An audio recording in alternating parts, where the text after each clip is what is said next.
Assalamualaikum warahmatullahi wabarakatuh. Waalaikumsalam. Tuan-tuan yang dirahmati Allah, mari kita sama-sama dengar sebuah penutup mudah-mudahan.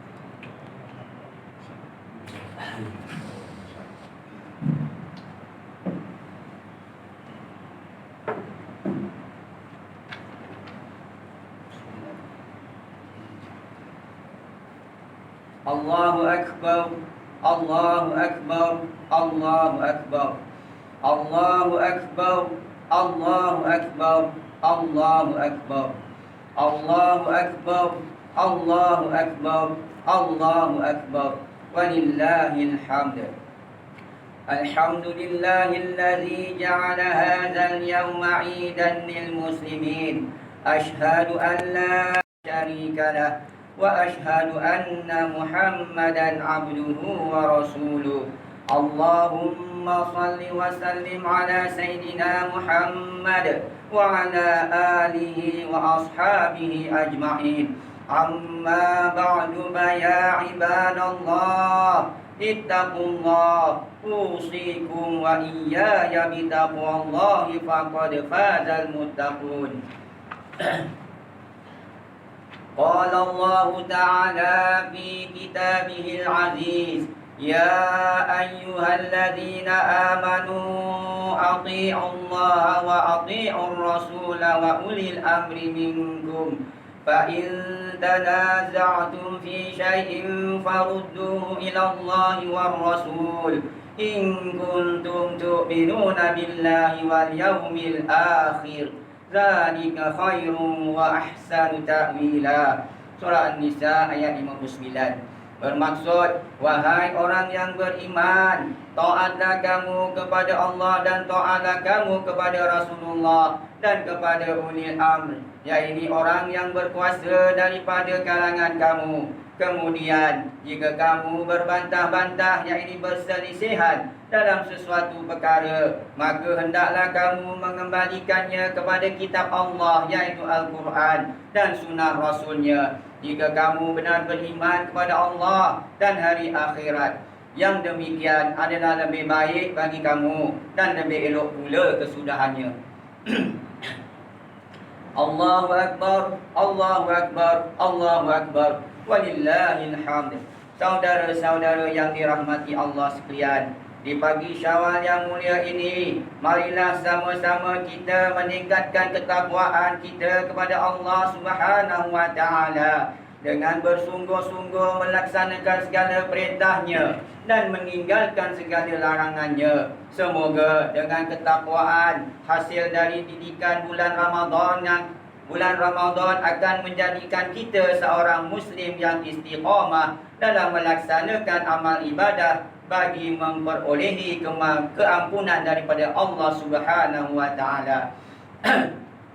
Sejak terbenamnya matahari semalam, kita dianjurkan untuk bertakbir, bertahmid dan bertasbih sebagai tanda mengagungkan dan membesarkan Allah Subhanahu wa taala. Alhamdulillah, pada pagi 1 Syawal ini kita masih lagi mengagungkan Allah Subhanahu wa taala sebagai tanda syukur dapat meraihkan hari raya Aidilfitri yang mulia ini. Firman Allah Subhanahu wa taala dalam surah Al-Baqarah ayat 185.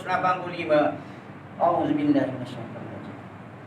Walitukmilul iddata walitukabbirullaha ala ma hadakum wala'allakum tashkurun. Bermaksud dan juga supaya kamu cukupkan bilangan puasa, yaitu sebulan Ramadan, dan supaya kamu membesarkan Allah kerana mendapat petunjuk dan supaya kamu bersyukur. Saudara-saudara yang dirahmati Allah sekalian, sesungguhnya kedatangan bulan Syawal pada kali ini telah memberi kesan yang mendalam terhadap kehidupan kita. Ini adalah kerana kemeriahan sambutan Aidilfitri pada tahun ini tidak dapat kita raihkan sepenuhnya akibat daripada penularan wabak COVID-19 yang melanda seluruh dunia. Memandangkan kerajaan telah menguatkuasakan perintah kawalan pergerakan PKP dengan menghalang bentuk perhimpunan dalam jumlah yang ramai di tempat umum. Maka beberapa amalan silaturahim yang telah menjadi budaya dalam masyarakat kita dalam menyambut Aidilfitri, seperti ziarah menziarahi, bersalam-salaman, mengadakan rumah terbuka dan menziarahi pusara, perlu dielakkan sama sekali bagi menjamin kemaslahatan dan mengelakkan penularan wabak COVID-19. Saudara-saudara yang dirahmati Allah sekalian, namun begitu, ianya bukan penghalang kepada kita untuk meraihkan Aidilfitri pada tahun ini.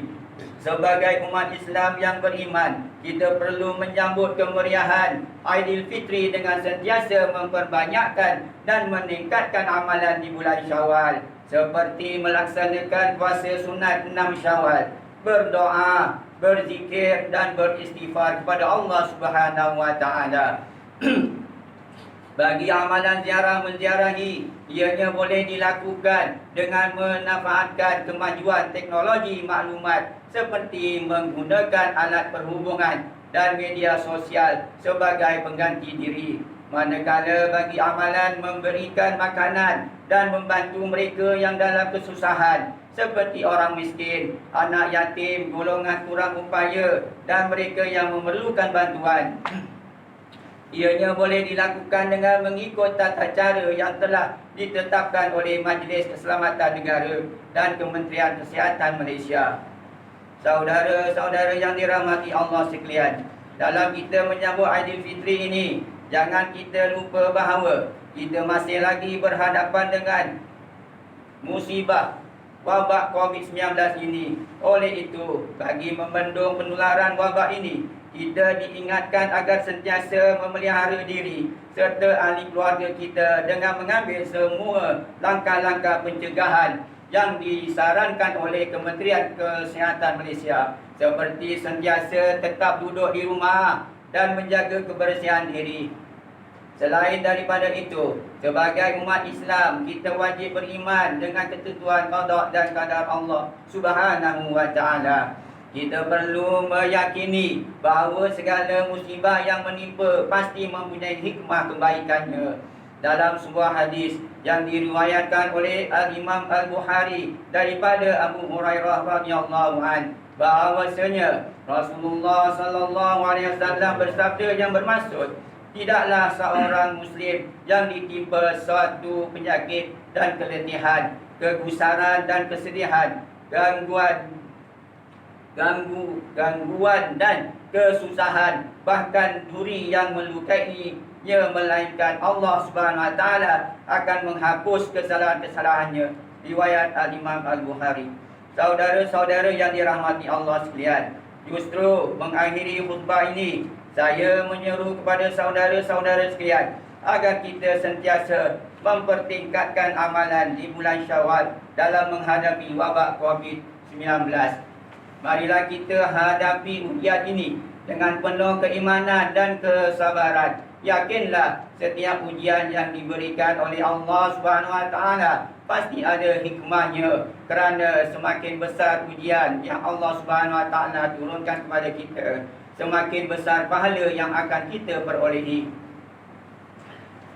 Marilah kita memanjatkan doa di antaranya dengan membaca doa kunut nazilah agar penularan wabak penyakit ini dapat dihapuskan. Semoga Allah Subhanahu wa taala melindungi kita semua dan menghapuskan wabak COVID-19 di muka bumi ini. Firman Allah Subhanahu wa taala dalam surah Yunus ayat 107. Wa in yamsaskallahu bidurrin fala kashifa lahu illa hu wa in yuridka bi khairin fala radda li fadlihi yusibu bihi man yasha'u min ibadihi wa huwal ghafurur rahim.